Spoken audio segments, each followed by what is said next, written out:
പ്രിയമുള്ളവരെ, ലോകത്തിന്റെ അതിർത്തികളിലുള്ള മനുഷ്യരെ ബന്ധിപ്പിക്കാൻ കഴിയുന്ന ഈ കാലഘട്ടത്തിൽ, ഒരു വീട്ടിലുള്ളവർ ഒരു കുടുംബത്തിലുള്ളവർ അകന്നു കഴിയുന്ന ഈ കാലഘട്ടത്തിൽ, കൂടുമ്പോൾ ഇമ്പമുണ്ടാകുന്നതിനു പകരം ഭൂകമ്പമുണ്ടാകുന്ന അവസ്ഥയിലുള്ള കുടുംബങ്ങളുള്ള ഈ കാലഘട്ടത്തിൽ നസ്രത്തിലെ തിരുക്കുടുംബവും ആ തിരുക്കുടുംബത്തിന്റെ ഹൃദയമായ പരിശുദ്ധ അമ്മയും നമുക്കൊരു മാതൃകയാണ്.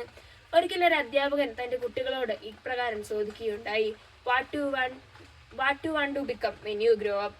എല്ലാ കുട്ടികളും ഡോക്ടർ, എഞ്ചിനീയർ, ടീച്ചർ എന്നൊക്കെ മറുപടി നൽകിയപ്പോൾ ജോൺ എന്ന കുട്ടി മാത്രം I want to become happy എന്ന് ഉത്തരം നൽകി.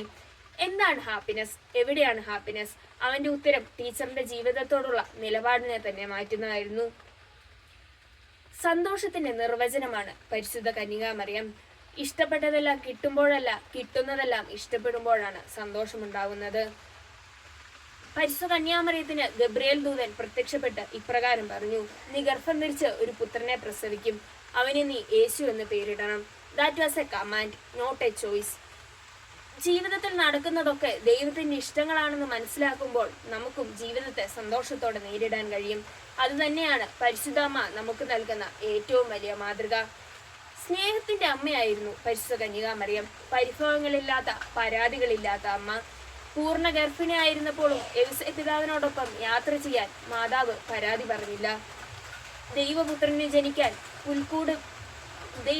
ജനിക്കാൻ സത്രത്തിന് പകരം പുൽക്കൂട് തിരഞ്ഞെടുത്തപ്പോഴും മാതാവിന് പരിഭവങ്ങളില്ലായിരുന്നു.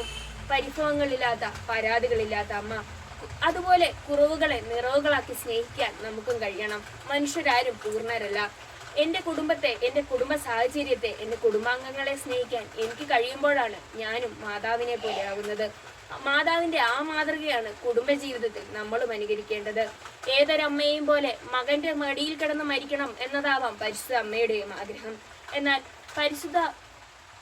എന്നാൽ തന്റെ പുത്രന്റെ ശരീരം മടിയിൽ കിടത്തിയപ്പോഴും മാതാവിന് പരിഭവങ്ങളില്ലായിരുന്നു, പരാതികളില്ലായിരുന്നു. സന്തോഷത്തിലും ദുഃഖത്തിലും ആരോഗ്യത്തിലും അനാരോഗ്യത്തിലും യൗസേപ്പ് പിതാവിനോട് ചേർന്ന് നിൽക്കാൻ മാതാവിന് കഴിഞ്ഞത് ഈ സ്നേഹം കൊണ്ടാണ്.